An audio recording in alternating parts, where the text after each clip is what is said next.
régional s'est défini comme le processus par lequel plusieurs États s'unissent pour former une entité plus large.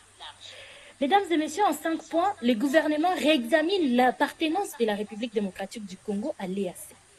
Premièrement, l'inefficacité de la force régionale de l'EAC.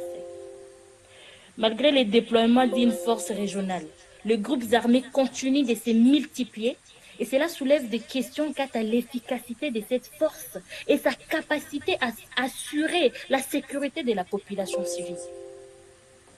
Tout en notant qu'il y a manque de coordination entre la force régionale de l'EAC et les forces armées de la République démocratique du Congo FARDC, ce qui fragmente les efforts de lutte contre les groupes armés et réduit leur impact.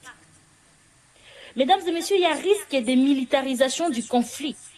La présence même de la force régionale exacerbe les tensions et militarise le conflit armé. Deuxièmement, la priorité aux solutions nationales. Mesdames et messieurs, ici, il est essentiel de renforcer les capacités des institutions nationales, notamment le FARDC, la police et la justice, afin de leur permettre de faire face aux défis sécuritaires de manière durable et non faire appel à une communauté régionale pour résoudre nos problèmes. Troisièmement, les intérêts divergents des États membres. Mesdames et messieurs, les États membres de la communauté de l'Afrique de l'Est ont des intérêts divergents, notamment en ce qui concerne l'accès aux ressources naturelles de la République démocratique du Congo. Et ces intérêts sont au détriment des intérêts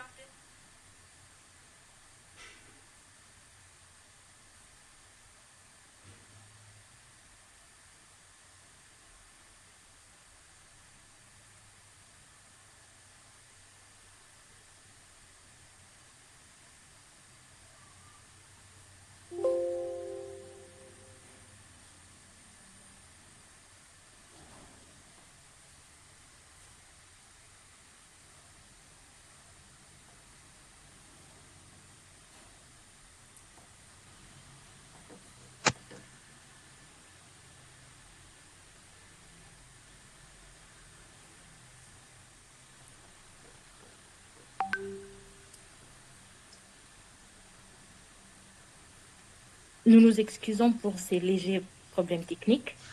Nous disions tantôt, troisièmement, les intérêts divergents des États membres. Alors, les États membres de l'EAC ont des intérêts divergents, notamment en ce qui concerne l'accès aux ressources naturelles de la République démocratique du Congo.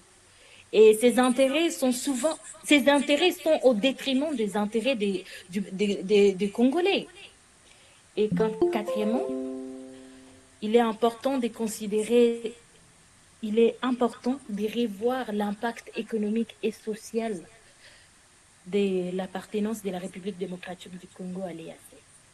Et le déploiement d'une force régionale entraîne des coûts financiers importants pour la République démocratique du Congo.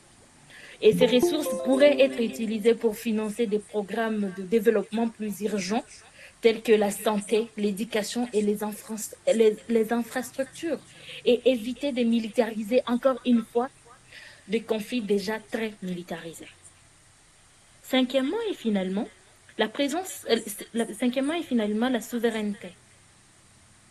La présence de l'EAC sur le sol congolais est une ingérence dans les affaires intérieures de la République démocratique du Congo à violation de notre souveraineté.